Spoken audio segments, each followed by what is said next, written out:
नमस्कार, बड़ी खबर पर बड़ी और सार्थक बहस के साथ हम लेकर हाजिर है 5 की पंचायत में हूं आपके साथ रीमा पराशर। एक बार फिर से राहुल गांधी की पोल खुल गई है। राहुल गांधी का पुणे में कार्यक्रम था। अब सब चीजों को लेकर उन्होंने बात कही, लेकिन चौंकाने वाली बात यह सामने आई कि भाई जिस मंच पर सबसे ज्यादा यूथ लड़कियां मौजूद थी उसी मंच पर, और हमने देखा कि एक नकाब ओढ़े हुए, हिजाब ओढ़े हुए भी युवतियां वहां पर पीछे खड़ी हुई थी राहुल गांधी के, और वहां से राहुल गांधी ने मनुस्मृति को लेकर, सनातन को लेकर ऐसी बातें कह दी, जाहिर तौर पर सबको चुभी। और ये भी आया कि अगर मनुस्मृति पढ़ी नहीं गई है, महिलाओं के बारे में क्या है उसमें ये राहुल गांधी को पता नहीं है, और खासकर बाइबल पर क्यों चर्चा नहीं हुई? क्या उस मंच पर सिर्फ हिंदू लड़कियां थी या उस मंच पर सनातन के अलावा भी कुछ और भी था? उसमें तो हर धर्म की बात की जा रही थी ना, तो फिर एक धर्म को क्यों टारगेट किया गया? और दूसरी तरफ अखिलेश यादव, उनसे भी जब सवाल जवाब हुए तो उन्होंने भी कह दिया कि भाई अब मेरे पीडीए की परिभाषा, वो भी अब उसमें पाकिस्तान भी आ गया है। तो योगी आदित्यनाथ ने आज जमकर दहाड़ा। ना सिर्फ उन्होंने राहुल गांधी की पोल खुली, एक एक करके अखिलेश यादव के पीडीए को लेकर के भी, जिसकी रोज डेफिनेशन चेंज हो रही है, उस पर भी करारा हमला बोला। तो आज जरा यही पोल हम भी खोलने की कोशिश करते हैं कि भाई आखिर मनुस्मृति से बार बार इतनी दिक्कत क्यों हो जाती है, और अगर मनुस्मृति पर चर्चा करनी है तो जरा बाइबल और कुरान पर भी आज चर्चा हो ही जाए। राहुल गांधी के लिए उस चर्चा को करना जरूरी है। चलिए पहले जरा बयान सुनते हैं, उसके बाद मेहमानों का रुख करेंगे।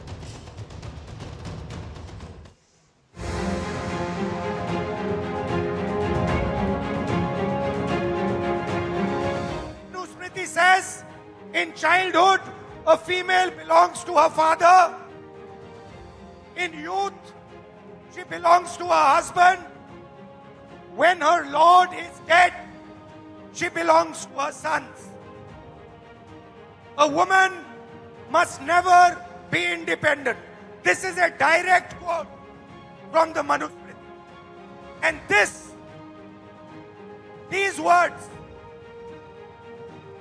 are a shame, because these words should never ever have been spoken. Rahul ji कहते हैं बेटियों को भड़काने का काम कर रहे हैं, कहते हैं मनुस्मृति से बाहर निकलिए।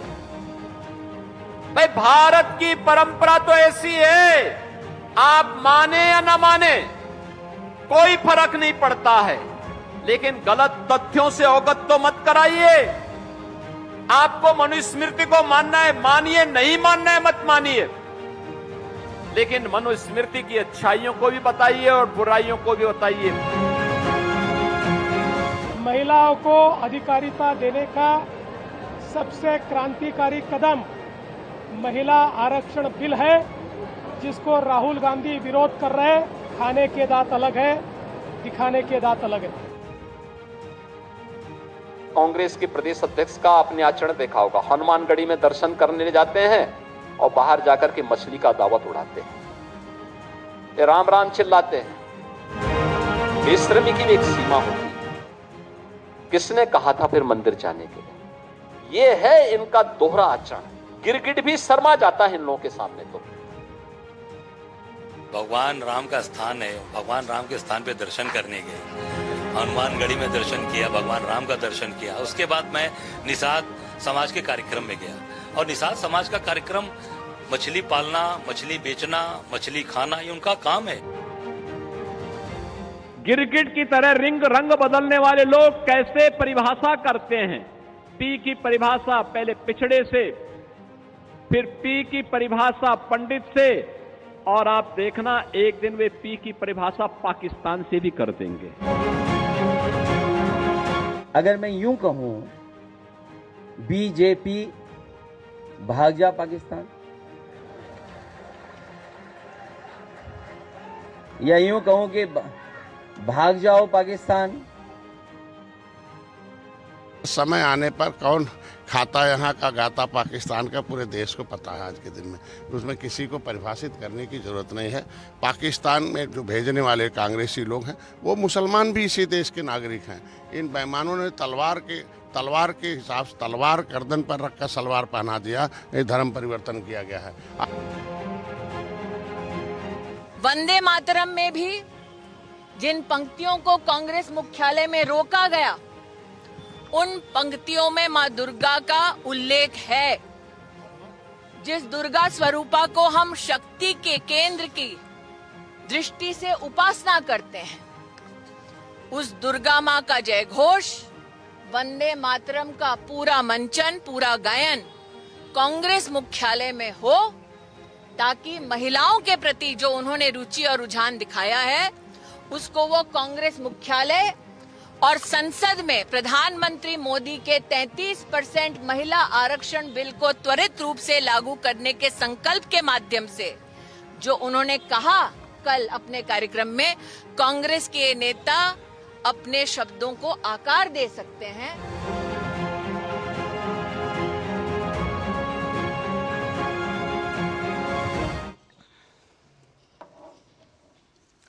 तो बवाल हो गया इस मुद्दे पर। राहुल गांधी, उनसे कई सारे सवाल पूछे जा रहे हैं सोशल मीडिया पर। सब लोग सवाल पूछ रहे हैं कि भाई राहुल गांधी जरा कर्नाटक की तरफ देखें, हिमाचल की तरफ देखें और अपनी पार्टी की तरफ देख लीजिए ना, कहां पर महिलाओं का सम्मान है। और अगर ऐसा है तो बार बार सरकार कह रही है कि भाई परिसीमन में अब महिला आरक्षण को लेकर क्या हो रहा है, सहमति क्यों नहीं बन पा रही है। तो चलिए जरा शुरुआत करते हैं मेहमानों से। राघवेंद्र सिंह जी बीजेपी के प्रवक्ता हमारे साथ जुड़ रहे हैं। हमारे साथ स्टूडियो में निखिल जैन राजनीतिक विश्लेषक जुड़ रहे हैं। डॉक्टर सौरभ मालवीय आज हमारे साथ राजनीतिक विश्लेषक जुड़ रहे हैं। साथ ही हमारे साथ कपिल श्रीवास्तव जी प्रवक्ता समाजवादी पार्टी के जुड़ रहे हैं। थोड़ी देर में हमारे साथ मलूक नागर जुड़ेंगे आरएलडी के प्रवक्ता। लेकिन जरा निखिल जैन, मनुस्मृति से इतनी दिक्कत क्या आ गई राहुल गांधी को? मुझे उम्मीद है कि आपने पढ़ी है मनुस्मृति, इसलिए आप वैसे ही जवाब देंगे जो उसमें वाकई लिखा हुआ है। रीमा जी, मैंने ये किताब पढ़ी है, इसको भारत का संविधान कहते हैं। जहाँ तक मुझे याद है भारत में संविधान का राज है, मनुस्मृति का राज नहीं है। वो बात अलग है। खैर, जब आरएसएस 1950 में संविधान को अपनाया गया, बाबा साहेब के दिए हुए संविधान के, संविधान सभा में जो हमारे फाउंडिंग फादर्स और फाउंडिंग मदर्स थे उनके हस्तक्षेप वाले जब संविधान को अपनाया गया तो आरएसएस के लोगों ने कहा इसमें तो कुछ भारतीय है ही नहीं, देश को तो मनुस्मृति से चलना चाहिए। वही मनुस्मृति जिसके कुछ अंश तो ये कहते हैं कि महिला का अपने ऊपर कोई हक नहीं है, महिला जब छोटी हो तो वो अपने पिता की है, शादी हो जाए तो पति की है, और पति की मृत्यु हो जाए तो अपने बेटों की है। महिला तो इंसान है ही नहीं। ये वही मनुस्मृति है। इसी मनुस्मृति का गुणगान कौन करता है? आरएसएस और बीजेपी के सोच वाले लोग। अब आपने शुरू के पैकेज में एक सवाल पूछा कि और भी धर्म की लड़कियां खड़ी थी तो केवल सनातन पे क्यों अटैक करा? राहुल गांधी ने सनातन पे अटैक नहीं करा, राहुल गांधी ने मनुस्मृति की बात करी। मनुस्मृति और सनातन, मनुस्मृति और हिंदुइज्म को ना जोड़ा जाए, एक धड़ा है मनुस्मृति। देश के अधिकतर हिंदू मनुस्मृति में ना मानते हैं, ना मनुस्मृति पढ़ते हैं, ना मनुस्मृति रखते हैं। स्टेज पर मौजूद थी लड़कियां वहां पर। ये सवाल मैंने इसलिए खड़ा किया था क्योंकि अब आप जब मनुस्मृति के बारे में इतना कुछ पढ़ लिख करके आए हैं, मुझे पूरी उम्मीद है कि सर्व धर्म और संविधान की क्योंकि आप बात कर रहे हैं तो आपने कुरान भी पढ़ी होगी, बाइबल भी पढ़ी होगी। मुझे कुरान और बाइबल में महिलाओं के बारे में जो लिखा है जरा वो भी बता दीजिए।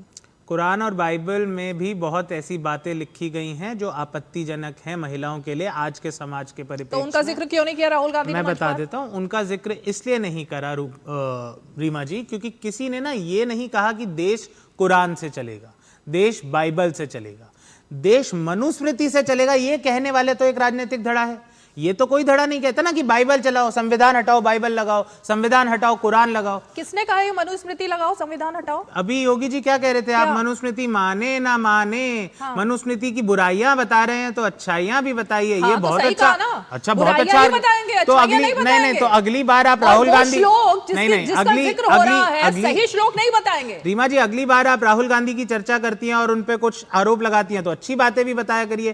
कांग्रेस पे आरोप लगाती हैं, अच्छी बातें भी बताया करिए। बीजेपी पे आरोप लगाते हैं, अच्छा बीजेपी पे तो खैर आरोप लगते ही नहीं है, पर नहीं, अगर यही थॉट प्रोसेस है फिर तो कल को अब आतंकवाद की रिपोर्ट पढ़ेंगे तो आतंकवादियों की अच्छी बातें भी बता दिया करें। ये कौन सी बेबुनियादी बात हुई? अगर मैं एक ऐसा कोई टेक्स्ट है जिसमें कहा जाता है कि महिला का अपने ऊपर कोई अधिकार ही नहीं है, महिला तो खाली आदमी को सर्व करने के लिए बनी है, उस टेक्स्ट की आलोचना करते हुए आप कहेंगे अच्छी चीजें भी बताओ। तो मुझे पता नहीं, बीजेपी का तो पता नहीं कि मनुस्मृति का पालन और मनुस्मृति के उसी एक कथन का पालन कौन कर रहा है। मुझे लग रहा है सबसे ज्यादा सोनिया गांधी कर रही हैं, क्योंकि सोनिया गांधी ने उसका पालन करते हुए जो आप बात कह रहे हैं कि महिलाएं अधीन हैं, महिलाओं पर उनका ही हक नहीं है, अपना उनके ऊपर सिर्फ वर्चस्व है, तो भाई प्रियंका गांधी को क्यों वायनाड भेज दिया? उनको रायबरेली की सीट उनको दे देते हैं। अब राहुल गांधी 99 बार फेल हो चुके हैं, प्रियंका गांधी को मौका क्यों नहीं मिल पा रहा है? रीमा जी ये झूठी बात है। बहुत बारी मैं बहुत चैनलों पे, आपके चैनल पे भी इस बात का पर्दाफाश कर चुका हूं कि ये 99 चुनाव हार चुके हैं। ये अमित मैलवेयर का गड़ा हुआ झूठ था, जिनको आज लात मार के बीजेपी ने ही निकाल दिए।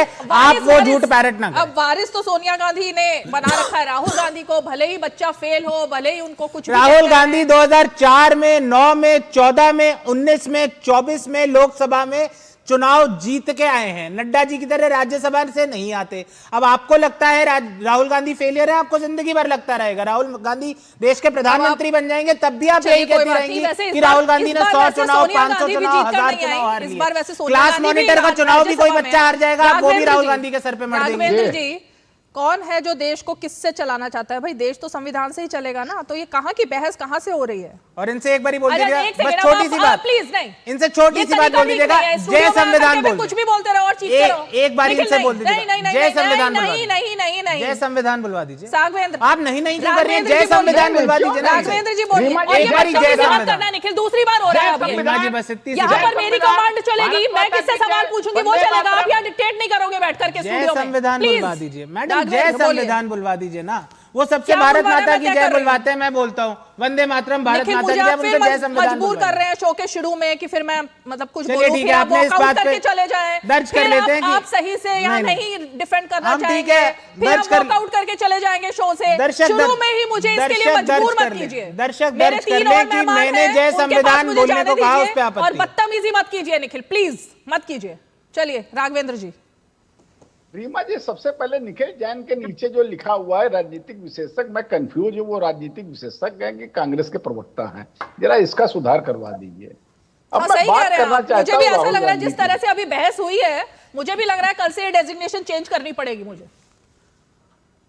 नहीं, राहुल गांधी जो है अपने कर्मों से, सौरभ मालवीय तो प्रवक्ता है ऑफिशियल, उनकी नहीं नहीं, देखिए थोड़ा सा धैर्य के परिचय दिया करिए, ये उद्दंडता मत दिखाया करिए। इस तरीके से एक नेशनल चैनल में, सम्मानित चैनल में बैठ के डिबेट नहीं की जाती है। अभी हमारे मित्र मनुस्मृति बता रहे थे कि भारतीय जनता पार्टी और संघ परिवार मनुस्मृति चलाने का प्रयास करती है। अरे मान्यवर, अगर हम लोग चलाने का प्रयास करते होते तो हमारे केंद्र में सरकार तीसरी बार बनी हुई है, हम लोग कोई ना कोई उसका आयाम लेकर के आ गए होते। हम लोग संविधान के दायरे में रहने वाले व्यक्ति हैं। आप जैसे लोग नहीं हैं जो लगभग 1 सैकड़ा बार संविधान में संशोधन कर देते हैं और इमरजेंसी लागू करते हैं। बात तो संविधान की करते हैं और संविधान विरोधी सब कृत्य करते हैं। मनुस्मृति में तो आप लोग टिप्पणी कर रहे हैं। जरा कुरान के विषय में पता है क्या क्या लिखा है? ऐसी बातें बता सकता हूं जो यहाँ इस चैनल में बैठने लायक नहीं है। ये जो आप ज्ञान की बातें कर रहे हो, सनातन धर्म का तो अपमान आप कर सकते हो, आप राम मंदिर का अपमान कर सकते हो, भगवान राम को काल्पनिक बता सकते हो, गाय के बछड़े की हत्या करके केरल के चौराहे पर खा सकते हो, लेकिन दूसरे धर्म के विषय में आप ऐसी चर्चा कर सकते हो क्या? मनुस्मृति में अगर कोई चीज लिखी है, बहुत से धार्मिक ग्रंथों में लिखी है, लेकिन इस्लामिक धार्मिक ग्रंथ में जो जो चीजें लिखी हैं, जो जो 1 सैकड़ा चीजें लिखी हैं, जिसमें जो है महिलाओं को उपभोग का साधन बताया गया है, महिलाओं के आधे अधिकार बताए गए हैं, और जिस प्रकार से मुस्लिम महिलाएं रहती हैं वो आपको भी पता है, हमको भी पता है, उनको क्या दायरा उनका सीमित है। भारतीय जनता पार्टी हो चाहे संघ परिवार हो, हम लोग संविधान के दायरे में रहने वाले बात करते हैं, सबका साथ सबका विकास सबका विश्वास की बात करते हैं, ये हमारे आचरण में भी नजर आता है। और राहुल गांधी एक कृत्य ऐसे हैं, पूरे देश में कांग्रेस को हाशिए पर लाके खड़ा कर दिया है। उत्तर प्रदेश में 2 विधायक है, शर्म नहीं आती है आपको? खुद चुनाव हारे बैठे और ज्ञान की बातें ऐसे करते जैसे पढ़ंगत व्यक्ति हैं। क्या है वो आज की जग घसाई हो रही है कांग्रेस की? किसी तरह पूरे देश में शासन करने वाली पार्टी आज जो है परजीवी की भूमिका में है, गिड़गिड़ाती है, मुझे 10 सीटें दे दीजिए, 5 सीटें दे दीजिए। क्यों?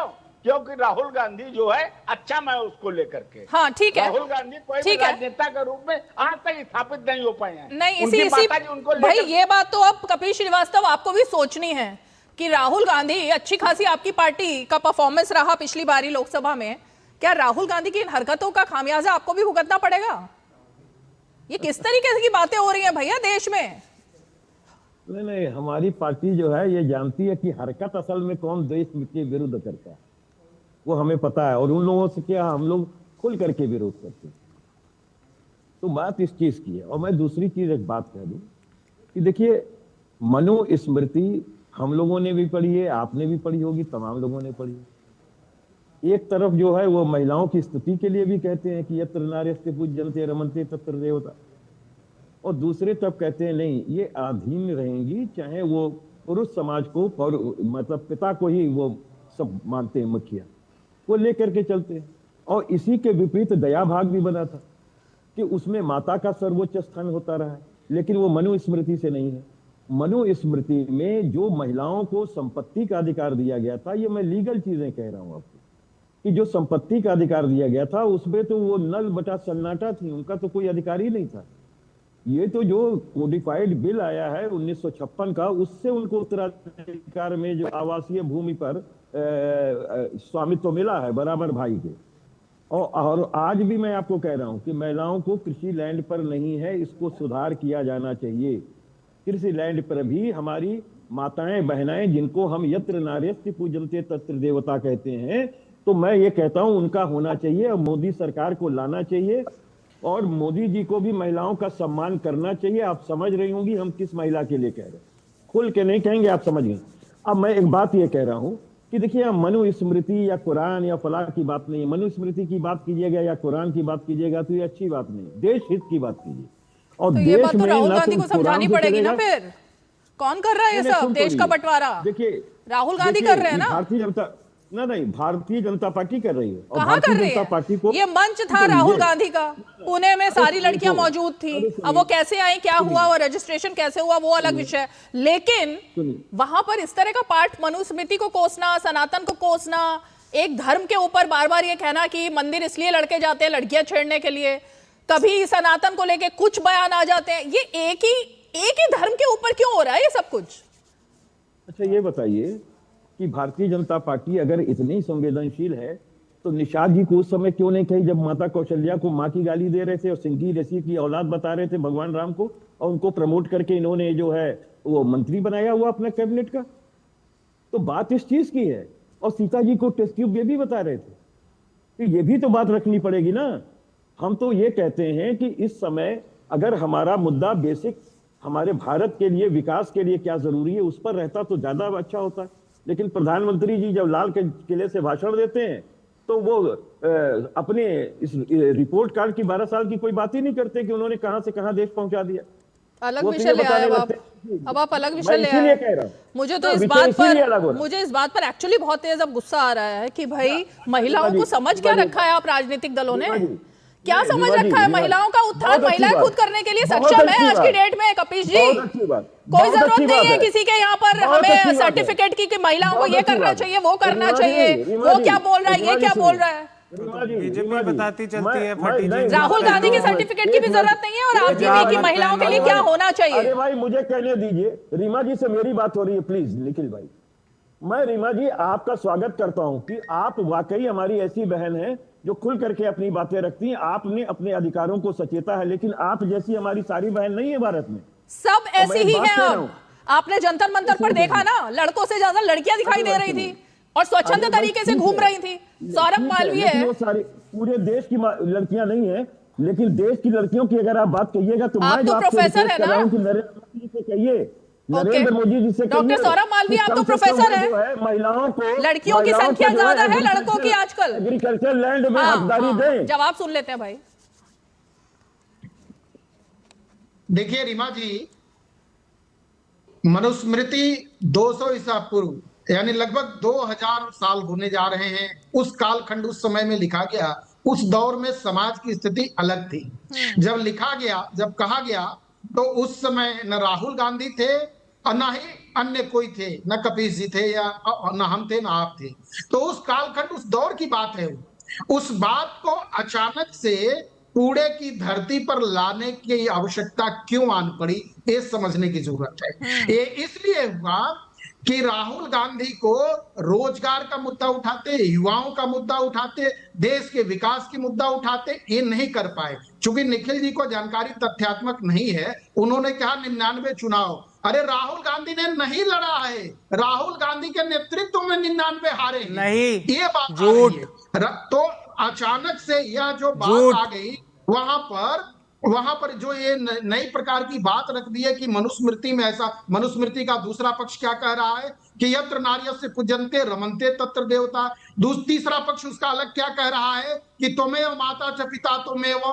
तो जो उसका सबसे सुंदर पक्ष है वह भारतीय व्यवस्था को, सनातन परंपरा को, मूल्यों को खड़ा करता है, दिखाता है, बताता है। जो उसका दूसरा एक पक्ष है वह तत्कालीन स्थिति में वह यह बताता है, यह कहता है कि शासन व्यवस्था कैसी होनी चाहिए। प्रजा उस समय मुगलों का, तमाम प्रकार के आक्रमणकारियों का, आतताइयों का आधिपत्य था, उसमें महिलाओं को रोकने, बचाने, चलने चलाने की सिलसिला को ठीक करने की बात कही गई थी।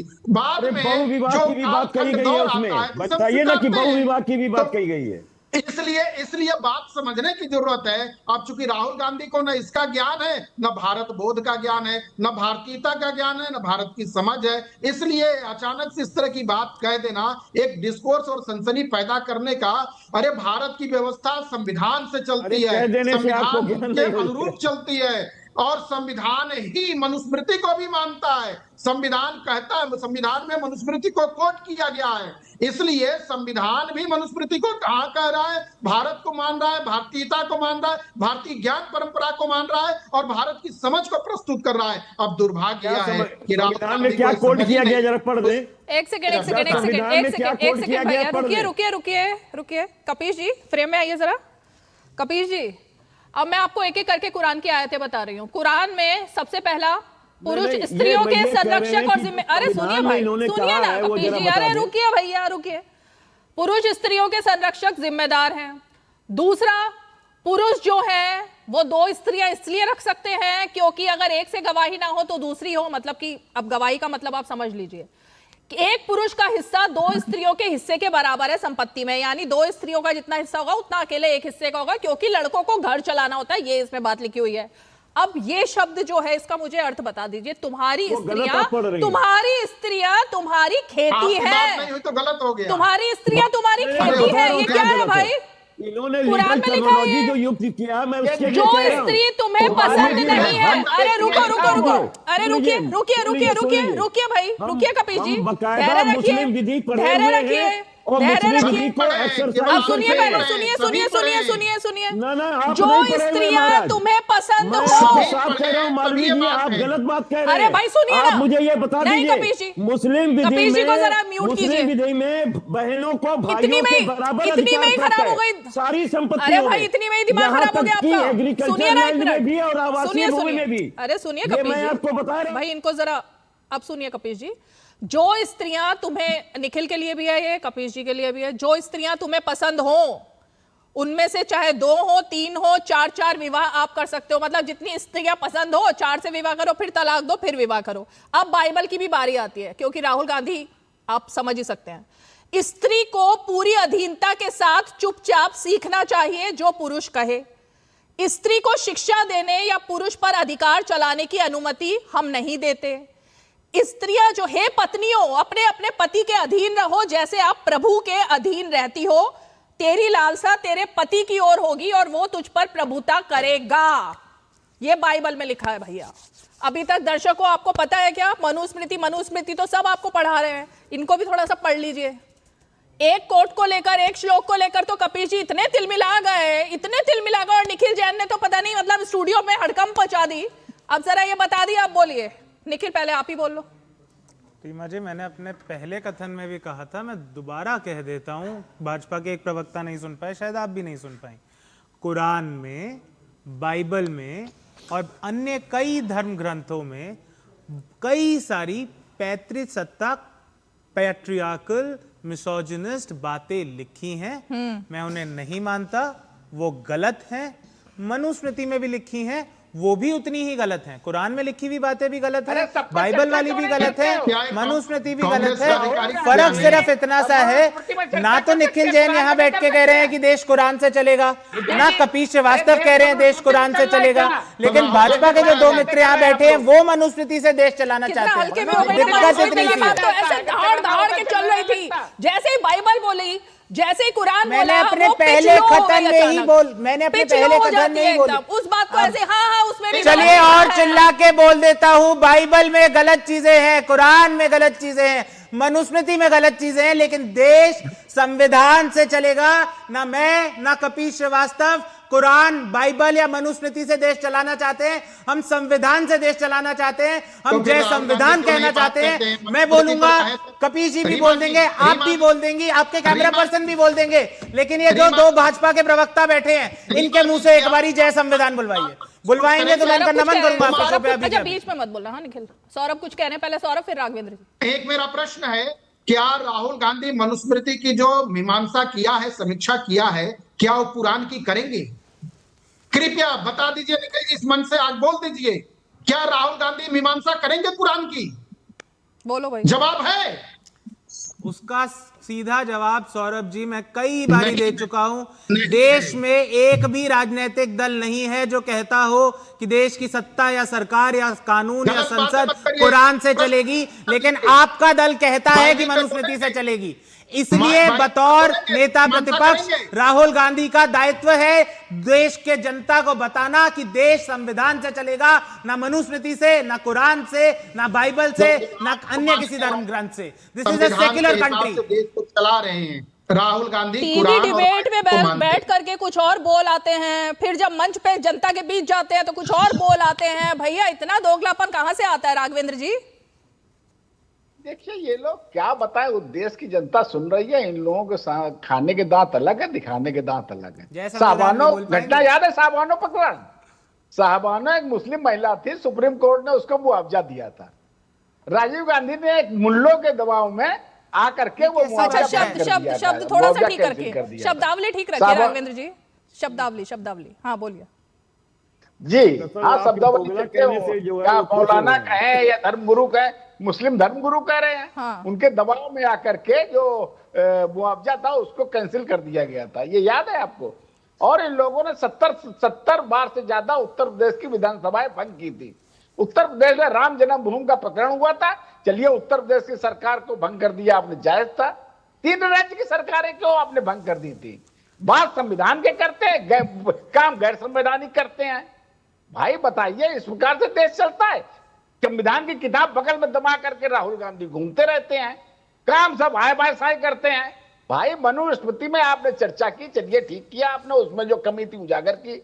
जरा कुरान की भी इसी प्रकार से आप उसमें विश्लेषण कर देते, बाइबल का भी विश्लेषण कर देते। नहीं, घूम घूम कर सनातन धर्म का अपमान करेंगे और वो मित्र बैठ करके आके उसका स्पष्टीकरण कर देंगे, उसकी दलीलें देंगे कि राहुल गांधी तो कमी तो आपकी भी है ना राघवेंद्र जी। अच्छा ये रुकिए, मैंने ये फोटो मंगवाई थी, जरा ये फोटो आ गई है।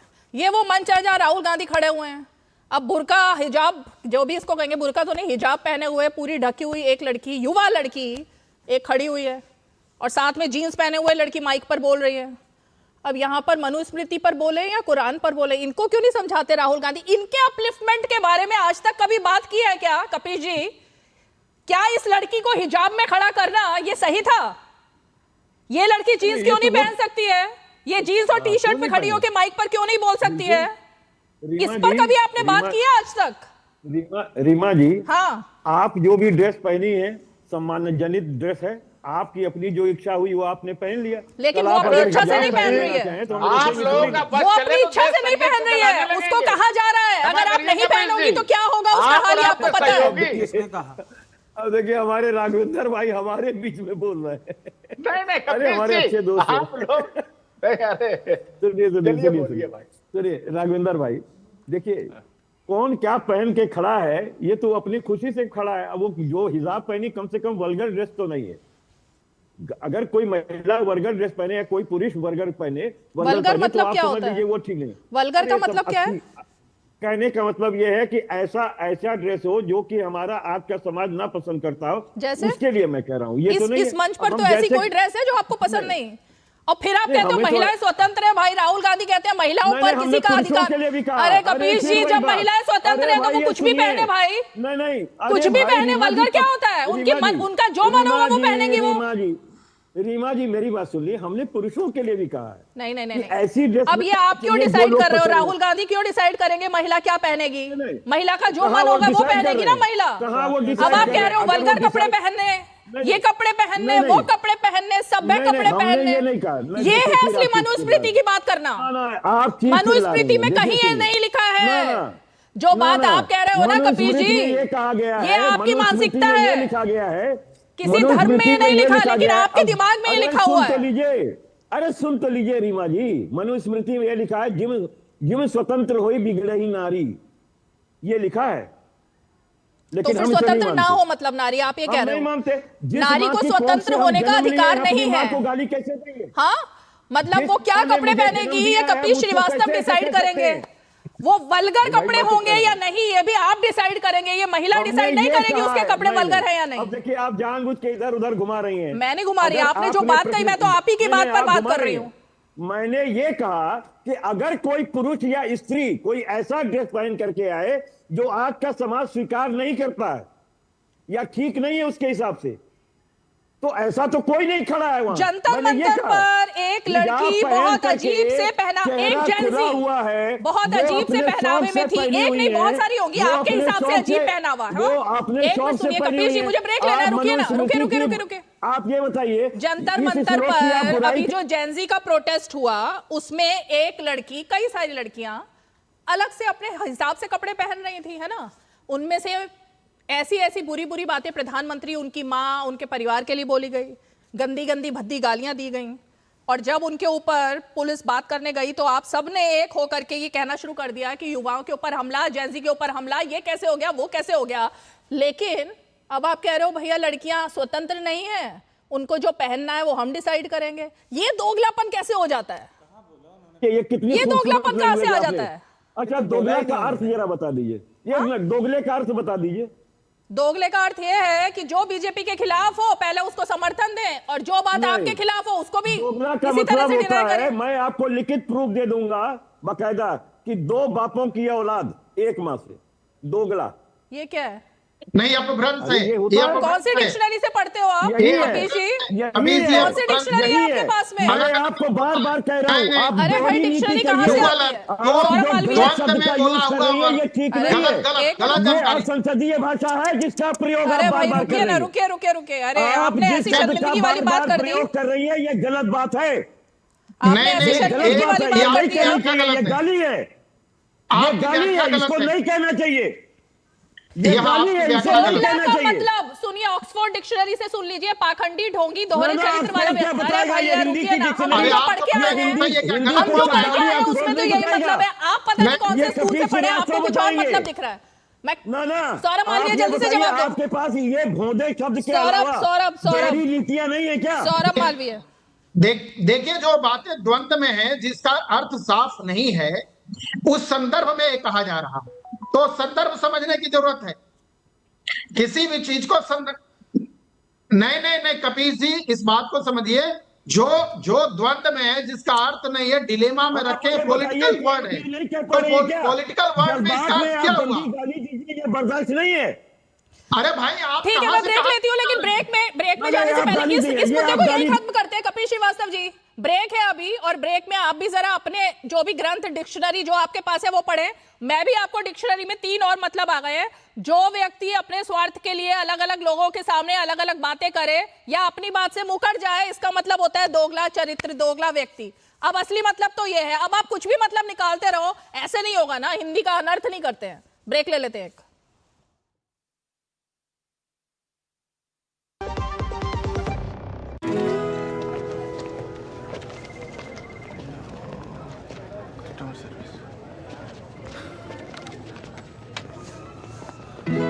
मैडम, ये केवाईसी अपडेट के लिए मुझे बार बार मैसेज क्यों आ रहा है? क्योंकि बैंकिंग सेवाओं के लिए निर्धारित समय पर केवाईसी अपडेट करवाना चाहिए। होगा कैसे? बैठिए, समझाती हूँ। अगर आपके पहचान या पते में कोई बदलाव नहीं है तो अपने बैंक या एटीएम या बिजनेस करेस्पॉन्डेंट यानी बीसी के पास जाएं। या बैंक में रजिस्टर्ड ईमेल या मोबाइल नंबर या मोबाइल बैंकिंग ऐप या पत्र द्वारा उसका डिक्लेरेशन दें।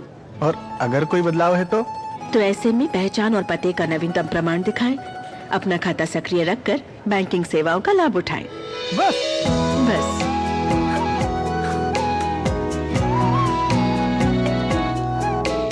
आरबीआई कहता है, जानकार बनिए, सतर्क रहिए।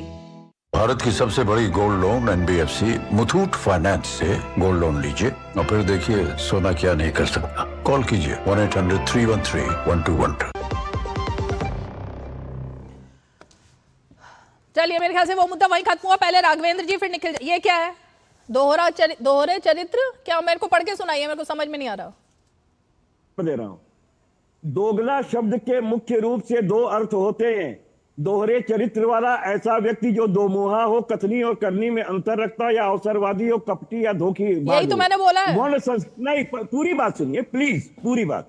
वर्ण संकर जो दो अलग अलग नस्लों या जातियों के मेल से उत्पन्न हुआ हो। नोट, बोलचाल की भाषा में इसका इस्तेमाल अक्सर एक अपमानजनक या अशब्द के रूप में किया जाता है।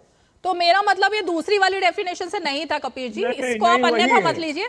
मेरा मतलब पहली वाली डेफिनेशन से था जो हमने पढ़ा है। अब ये दूसरी डेफिनेशन अगर आप नहीं, तो मैं अपने शब्द वापस लेती हूँ, मैं अपने शब्द वापस लेती हूँ, है ना? हमारी बहन है। हाँ, नहीं, अगर ये दूसरा वाला डेफिनेशन तो मैंने कभी पढ़ी नहीं थी भाई, हमने पहली वाली पढ़ी इसलिए बोला। ठीक है, मैं हाथ जोड़ रहा हूँ बहन, आप यत्र नार्यस्य पूजन्ते, मैं आपकी पूजा करता हूँ, लेकिन मैं कहता हूं आपके पास बहुत शब्दावलियां हैं, इसको मत लिया कीजिए। ठीक है, डबल स्टैंडर्ड्स जो दिखाते हैं ना सब लोग, वो बोल देते हैं। डबल स्टैंडर्ड था वैसे। बात खत्म करते हैं। राघवेंद्र जी जवाब दीजिए अब। ओके राघवेंद्र जी, ठीक है। राघवेंद्र जी, कमी तो आप लोगों की भी है ना। मनुस्मृति को लेकर, संघ को लेकर इतने हमले होते हैं, लेकिन ये जो मैंने अभी इतने सारे कोटेशंस पढ़ के सुनाई, क्या ये आयतें आपने कभी मंचों पर जाकर के बताई? देश की जनता को तो पता ही नहीं है ना इनके बारे में, तो आप डिफेंड ही नहीं कर पा रहे हो।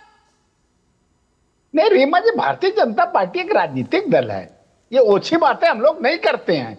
जिस प्रकार से राहुल गांधी ने कांग्रेस का बेड़ा गर्क कर दिया, क्या देश की जनता सुन नहीं रही है क्या? भाई, राजनीतिक दल का ये काम होता है, मनुस्मृति का विश्लेषण करे, रामायण का विश्लेषण करे, भगवान राम को काल्पनिक बताए। भाई, अब राजनीतिक दल है, अपना रचनात्मक भूमिका देश और प्रदेश के विकास के लिए करते हैं। विकास हो रहा है, सुशासन के नए नए आयाम स्थापित कर रहे हैं। राहुल गांधी हो या कांग्रेस पार्टी हो, इनका दोहरा चरित्र है। अभी वंदे मातरम वाला विषय आ रहा है, क्या यह संवैधानिक व्यवस्था नहीं है? क्या सदन में पास किया हुआ नियम है, संविधान का बन गया है। अब ये कांग्रेस के नेता छाती पीट रहे हैं, कह रहे पूरा वंदे मातरम नहीं गाएंगे। क्यों नहीं गाएंगे भाई, एक तरफ तो ये संविधान की किताबें जेब में रख के घूमते हैं, दूसरी तरफ से देश में जो भी संवैधानिक व्यवस्था लागू होती है उसका बहिष्कार करने लगते हैं। राहुल गांधी सदन में कितने समय उपस्थित रहते हैं, किन किन विषयों पर चर्चा की? ये लोग जो है बातें तो बड़ी बड़ी करते हैं, लेकिन काम जो करते हैं वो देश की जनता देख रही है। इसीलिए आज की तारीख में हाशिए पर है। निखिल जैन, जवाब दीजिए। कांग्रेस, निखिल जैन जी, सबसे पहले जो कांग्रेस पार्टी है वो परजीवी की भूमिका में है। हाँ, बताइए, किसी तरह उत्तर प्रदेश में लंबे समय तक शासन किया। हाँ, ठीक है, उसी का जवाब देते हैं। बोलो निखिल जैन। मुझे हंसी आ गई रीमा जी, बीजेपी के मित्र अरे हंसी आ रही है, वंदे मातरम का विरोध करोगे, हंसी आ रही है। अरे प्रभु बोलने दीजिए, कहीं तो बोलने दीजिए, संसद थोड़ा ही है, बंद कर देंगे, बोलने दीजिए ना। आपने बोल लिया, संसद में भी उन्होंने खुद ही बंद कर दिया था राहुल गांधी ने। अच्छा, कल पुणे के आयोजन में, पुणे के इवेंट में राहुल गांधी को वो ट्यूशन जो मिल रही थी मंच संचालक से, उसने कहा माइक ऑफ करो, राहुल गांधी ने ऑफ की जगह ऑन कर दिया। ये राहुल गांधी के साथ माइक का जो चक्कर चलता है ना, चलिए कम से कम इमरजेंसी, कम से कम एयरक्राफ्ट का इमरजेंसी एग्जिट नहीं खोलना सिखाना पड़ेगा कि ऑन ऑफ कैसे होता है। नहीं, इमरजेंसी खुल जाती है सारी। कम से कम एयरक्राफ्ट का इमरजेंसी एग्जिट नहीं खोल दिया, या फिर नाले में पाइप डाल के चाय नहीं बनाई। राहुल गांधी को विपक्ष के नेता है भाई, माइक का तो पता होना चाहिए कब ऑन है कब ऑफ है। नहीं, मोदी जी की तरह थोड़ी है, कैमरा दिखा आंखें सीधा। मोदी जी की तरह तो कहाँ हो सकता है राहुल गांधी? भाई 3 बार के प्रधानमंत्री है मोदी जी, क्या बात कर रहे हो? चलो बोलो। तो सबसे पहले तो मुझे हंसी आ गई, बीजेपी के मित्र ने ये कह दिया कि हम बीजेपी हैं, हम ओछी बातें नहीं करते। मैं याद दिला दूं, महिलाओं की सम्मान की बात हो रही है आज के डिबेट में। 50 करोड़ की गर्लफ्रेंड, दीदी ओ दीदी, ऐसी बातें कौन सी पार्टी के नेता ने करी थी? आपकी पार्टी के, आपके नेता ने, जो दुर्भाग्यवश हम सबके प्रधानमंत्री भी हैं। ठीक है, उसके बाद कितनी देर हो गई है रीमा जी? पौना घंटा होने वाला है डिबेट शुरू हुए। शुरू से मैं कह रहा हूं, भाजपा के मित्र बस एक बार ही बोल दें, जय संविधान। क्यों बोल रहे हैं देश केवल संविधान से चलेगा। बोल दिया, बहुत बढ़िया बात है। अब आप संविधान ही सब कुछ। अभी तक मना किसने किया था बोलने से? कितनी देर लग गई? 40 मिनट लग गए ना बोलने में। ये वो लोग हैं जो सबसे नहीं, ये वो लोग हैं जो सबसे लाठियां ले जाके भारत माता की जय बुलवाते। प्रूफ क्यों करना है? तो फिर ये दूसरों से क्यों बोलते हैं वंदे मातरम गा दो? अभी मैं इनसे बोलूं तीसरा छंद गा दे, नहीं गा पाएंगे। मैं तो आपकी डिबेट में शुरू से एडमिट कर लूंगा मैं तीसरा छंद नहीं गा सकता। इनसे मैंने तीसरा छंद गाने को बोल दिया, ये नहीं गा पाएंगे। वंदे मातरम की बात करेंगे 1937 में जब कांग्रेस के अधिवेशन में रविंद्रनाथ ठाकुर, महात्मा गांधी, सरदार पटेल, जवाहरलाल नेहरू ये सब मिलके 2 छंदों को राष्ट्रीय गाना बना रहे थे, नेशनल सॉन्ग बना रहे थे। ये बैठ के जिन्ना के साथ सरकारें बना रहे थे। आज ये वंदे मातरम पे सवाल पूछने वाले हो गए। भाई ये क्लेम किसने किया? सौरभ मालवीय और राघवेंद्र जी, 1 मिनट। ये क्लेम किसने किया है कि वंदे मातरम गाने का मतलब पूरा वंदे मातरम याद रटा होना चाहिए? क्या ये कहीं बोला गया है सौरभ मालवीय? कहीं ये बोला गया है क्या कि रटा होना चाहिए पूरा वंदे मातरम तभी गाना है? प्रवक्ता तो 2 दिन जिसको नहीं याद है वो नहीं गाएगा, ऐसा कुछ है क्या? इनके एक पूर्व प्रवक्ता ने 2 दिन पहले खींची कराई है। बीच में नहीं भाई, बीच में। निखिल 2 बातें जरूरी है यहाँ पर कहना। पहली बात है कि स्वामी विवेकानंद ने कहा है कि जिस देश, जिस समाज, जिस राष्ट्र की युवा पीढ़ी, वर्तमान पीढ़ी, आने वाली पीढ़ी अपने गौरवशाली अतीत पर गर्व करती है, वह देश कभी लूला लंगड़ा लड़खड़ाता नहीं है, वो हमेशा मजबूत रहता है। तो वंदे मातरम भारत की आत्मा है, वंदे मातरम भारत का प्राण है, श्वास है, धड़कन है। उसको सब जन को जानना चाहिए और जानने की प्रक्रिया धीरे धीरे होती है। याद करना जरूरी नहीं है, धीरे धीरे समाज, आने वाली पीढ़ी जानेगा। इसलिए वंदे मातरम को जानो, इसलिए वंदे मातरम को गाओ। और एक दिन में ये जादू की छड़ी नहीं है कि आज कह दिया और कल हो जाएगा। तो प्रक्रिया को पूरी करनी है, एक बात। दूसरी बात बहुत महत्वपूर्ण है रीमा जी, बार बार जो संविधान दिखा रहे हैं, आप कह रहे हैं, जानना चाहिए आपको कि जब पहली बार सदन में राहुल गांधी संविधान दिखाए थे, आज तक क्लियर नहीं हुआ कि लाल किताब वो खाली पन्ने थे या संविधान था। वो उसमें संविधान की मूल प्रति खाली किताब थी। एग्जैक्टली यही किताब थी। इसको ईस्टर्न बुक कंपनी की पॉकेट कॉपी ऑफ कॉन्स्टिट्यूशन है। सारे ये high court supreme court lawyers कारीगर हैं। संविधान को राहुल गांधी को संविधान कपिल श्रीवास्तव जी, संविधान को हाथ में लेकर क्यों घूमना है? वैसे संविधान ऐसी चीज है जिसको हाथ में लेकर घूमा जाए? हाथ में क्यों लेकर घूमना है? लोग भगवान के लॉकेट पहन के तो भगवान के लॉकेट गले में। अखिलेश यादव तो कहीं नहीं लेके घूम रहे हाथ में भाई। इसका मतलब ये थोड़ी ना वो संविधान को नहीं मानते। नहीं, हम हाथ में भी लेके घूमते हैं, हम दिल में भी लेके घूमते हैं। दिल में लेके घूमना ही चाहिए और दिमाग में भी लेकर घूमना चाहिए। हमने अपने जितने भी हमारे जो है अपने महानगर और जिला कार्यालय हैं, उस पे बाकायदा जो है वो संविधान हम लोग ने मंचन किया हुआ है और उसको हृदयंगम करते हैं। हाँ, एक बात और कहेंगे, वंदे मातरम पे हमारे मित्र बड़ा अच्छा कह रहे थे सौरभ भाई, ये बताइए कि ये सावरकर साहब ने कब गाया था, गोलवरकर साहब ने, हरिगांवकर साहब ने कब गाया था, ये मुखर्जी साहब ने कब गाया था? जब फजलुल हक के साथ सरकार चला रहे थे तब गा रहे थे, या 60 रुपए की पेंशन उठा रहे थे? अरे भाई पूरी बात आ जाने दीजिए, फिर सुना दीजिएगा। सुनिए पूरी बात, थोड़ा धैर्य रखें, आपके पास तो बहुत जवाब है, आप प्रोफेसर आदमी हैं। हाँ सुनिए, तो मैं ये कह रहा था कि ये जिस समय फजलुल हक के साथ चला रहे थे उस समय गा रहे थे कि नहीं गा रहे थे? जिस समय सावरकर साहब 60 रुपए की पेंशन उठा रहे थे या मुखबिरी करके लोगों को जो है चढ़ा रहे थे सजाओं पे, उस समय ये गाते थे कि नहीं गाते थे? एक भी मतवाला था आपका क्या जो हमारे स्वतंत्रता संग्राम सेनानी कहीं नाखून कटवाए थे? और आप बताइए 55 साल तक आपने इस देश के तिरंगा को अपने कार्यालय पे आरएसएस के नहीं, जिसमें आप हैं आरएसएस के, मैं तो इसलिए कह रहा हूं, आपने नहीं चलाया। और तिरंगा को आपने कहा यह अधिनायकवाद का परिचायक है। और आपने राष्ट्रगान को क्या कहा था अपने ऑब्जर्वर पत्रिका में, जो आपका मुखपत्र है, उसमें कहा था कि ये तो इंटरटेनमेंट सॉन्ग है, ये इंटरटेनमेंट सॉन्ग है, और बाकायदा आपको भेज दूंगा चस्पा करके। और मैं एक बात ये पूछना चाहता हूं कि चलिए बहुत अच्छी बात है, आपका भी हृदय परिवर्तन हुआ जैसे अटल बिहारी वाजपेयी जी का हुआ था, क्योंकि लीलाधर वाजपेयी को 3 साल की कैद बामुशक्कत की सजा अटल बिहारी जी के ही बयान पे अंग्रेजों की अदालत ने दिया था। उस समय वो मुखबिरी कर दिए थे उनके खिलाफ। लीलाधर वाजपेयी उनके चचेरे भाई थे। ये आज का टॉपिक है क्या? इस पर तो मेरे ख्याल से वंदे मातरम पर मैं खुद ही शायद 10-15 शो कर चुकी हूँ। मैं दूसरी बात आपको अब आज का टॉपिक इतना इंपॉर्टेंट है, उसको डाइवर्ट करना है क्या? 10 सेकंड हो गया। जो वंदे रुकिए, मातरम जवाब की आप सुनिए। बात कर रहे जवाब हैं, सुनिए ना, जो जवाब वंदे सुनिए। मातरम सौरभ की मालवीय। बात आप कह रहे हैं, जो सौरभ मालवीय। वंदे मातरम बिल आया है, जवाब ये समझ लीजिए, ये सुन तो लीजिए। अरे सर हो गया, इस वंदे मातरम पे मैं 10 बार डिबेट कर चुकी हूँ। आपकी पार्टी के भी प्रवक्ता उसमें होते हैं। भारत के संविधान के आर्टिकल सौरभ 25 से मालवीय। 28 का विलंघन जल्दी से जवाब दो, फिर दूसरा अपना टॉपिक ये लेकर के आते हैं। केशवानंद वंदे भारती मातरम बना आज का भारत टॉपिक संघ नहीं के है। बाद में। देखिए रीमा जी, ये बहुत साफ है कि जिस इतिहास को गलत तरीके से प्रस्तुत किया और बताया, जिसको कबीर जी कह रहे हैं कि अंग्रेजों की दलाली कर रहे थे और मुखबिरी कर रहे थे, तो अंग्रेजों ने भारत का प्रधानमंत्री किसको बनवा के गए? यदि आरएसएस कर रहा था तो पंडित नेहरू भारत के प्रधानमंत्री क्यों बने? तो इसलिए विचार करने के लिए आपके सामने एक सवाल खड़ा कर रहा हूं। मैं इस सवाल खड़ा कर रहा हूं और बता रहा हूं। दूसरी बात, हमने सदैव तिरंगा को माना है, तिरंगा को अपनाया है। और अंतिम बात, आज का जो मुद्दा है मनुस्मृति का, यदि महिलाओं से के सम्मान और प्रेम है तो कांग्रेस अपने दल में 33% आरक्षण क्यों नहीं देती? क्यों नहीं देती? इसलिए नहीं देती कि महिलाओं अब हम टॉपिक पर आए, ठीक है। पार्टी 33% आरक्षण को नहीं मानती। ऑफिस बीयर्स को कभी नहीं बनाया उन्होंने, यहां तक कि सरकार में रहते हुए कभी भी नहीं पूरा किया। ठीक है। तो कबीर जी और जिस दल में आप हैं, अब बहस को जरा इसी मुद्दे पर आगे खींचते हैं। वही हाल है, हाँ। वहां भी वही हाल है। इसी मुद्दे पर अब निखिल जैन, कर्नाटक से शुरू कर लेते हैं। जहां पे कांग्रेस की सरकार है, कर्नाटक से शुरू करते हैं। पहले कर्नाटक में 33 मंत्री हैं इस वक्त कैबिनेट में, उनमें एक भी महिला नहीं है। कहां पर है महिलाओं का अधिकार? कहां पर है राहुल गांधी जो महिलाओं के अधिकार की वकालत करते हैं, वो महिलाओं का अधिकार? आपकी पार्टी में एक भी मंत्री नहीं है, 33 में से महिला। रीमा जी, सबसे पहले तो मैं आपत्ति जाहिर करना चाहता हूं कि भाजपा के प्रवक्ता यहां पर बैठ के ये कह रहे हैं कि अंग्रेजों ने नेहरू जी को प्रधानमंत्री बनाया।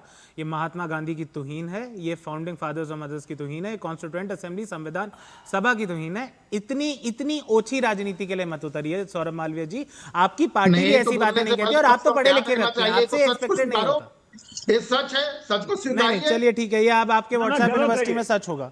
दूसरी बात, आपने कहा कि कांग्रेस पार्टी में ऑफिस बेयरर्स में कौन सी महिलाओं की ऑफिस बेयरर्स नहीं, कर्नाटक में 33% 33 महिला। चलिए मैं खुल के बोल देता हूं, मंत्रियों में महिला कहां पर है? मैं खुल के बोल देता हूं, कर्नाटक सरकार में जो महिलाओं का अंडर रिप्रेजेंटेशन है वो गलत है। कांग्रेस पार्टी को उसको देखना चाहिए। और मुझे पूरा विश्वास है कि राहुल गांधी खासकर कि जब ये मुहिम भी चला रहे हैं, कांग्रेस की सरकार में महिलाओं की रिप्रेजेंटेशन बढ़ेगी। इतना भी पर कहना जरूरी है इसके साथ कि कर्नाटक की सरकार देश की इकलौती सरकार नहीं है जहां पे कोई महिला मंत्री नहीं है। मैं थोड़ी देर डिबेट के थोड़ी देर बाद में आपको बता भी दूंगा कि थोड़ी देर बाद क्या फायदा? दर्शक तो अभी शो देख रहे हैं ना। नहीं, थोड़ी देर बाद आप मुझसे कितनी भी चर्चा करते रहो। इसी डिबेट में बताओ भाई, इसी डिबेट में क्या है? इसी डिबेट में शो के बीच में रिसर्च आनी चाहिए। हाँ, शो के बीच में, शो खत्म होने से पहले। मणिपुर में नहीं है। राघवेंद्र जी बोलिए। ने बता दिया मणिपुर में नहीं है, राघवेंद्र जी गोवा में नहीं है। अरे कपिल जी रुकिए ना। नहीं बता रहे हैं, वो मदद कपिल जी फिर सहायता कर रहे हैं देश में नहीं थे। गोवा और मणिपुर में एक भी महिला मंत्री नहीं है, बता दिया कपिल जी। एक मिनट, आप उस दिन शो में नहीं थे कपिल जी। जब समाजवादी पार्टी की सरकार थी ना, तो पूरे कैबिनेट में सिर्फ 2 महिला मंत्री थे, सिर्फ 2 महिला मंत्री। अब ये सिर्फ लगा दी। अब सिर्फ क्या होता है? अब आप सिर्फ लगा दी। इतनी बड़ी कैबिनेट में आपको 2 ही मिलती है महिलाएं। अरे यहाँ तो राघवेंद्र जी बोलिए भाई। मोदी सरकार में कितनी राघवेंद्र जी बोलिए। मोदी सरकार में कितनी महिला नहीं बनाते हैं। राघवेंद्र जी जवाब दीजिए। देंगे भाई, वो जवाब दे रहे हैं ना, सुनिए तो सही, सुनिए ना उनको, बताइएगा नाम के साथ। उत्तर प्रदेश सरकार में हम लोगों ने बेहतर तरीके से महिलाओं का रिजर्वेशन करने का काम किया और जो उपलब्ध महिलाएं थी उन लोगों हमको मंत्रिमंडल में शामिल किया है। अच्छा। संगठन में हमारे 33% से ज्यादा महिलाएं हैं। अभी हमारे केंद्र की जो टीम घोषित हुई है, उत्तर प्रदेश की भी टीम घोषित हुई है, उसमें 33% से ज्यादा महिलाओं को हम लोगों ने मौका दिया है।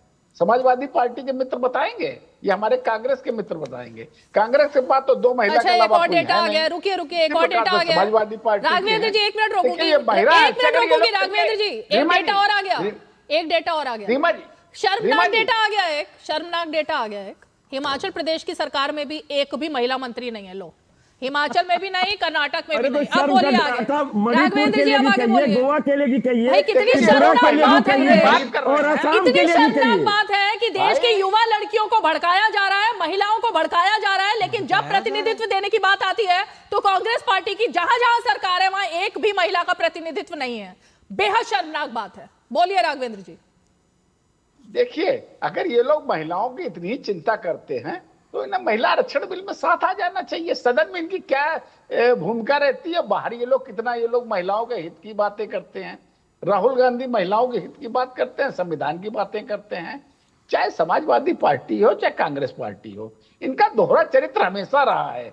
ये लोग अगर ढूंढेंगे महिलाएं तो अपने परिवार के बीच में ढूंढेंगे, चाहे कांग्रेस हो चाहे समाजवादी पार्टी हो। हम लोगों ने प्रयास किया है, हम लोगों ने सरकारों में हो सकता है 33% ना हो, लेकिन हम लोगों ने बेहतर समायोजन करने का काम किया है, सरकारों में भी संगठन में भी। भाई मैं 100 बात की एक बात अगर ये चाहते हैं तो महिला आरक्षण बिल में हमारे साथ आना चाहिए। वहां पर तो विरोधी लोग करने लगते हैं, सदन का बहिष्कार कर लेते हैं।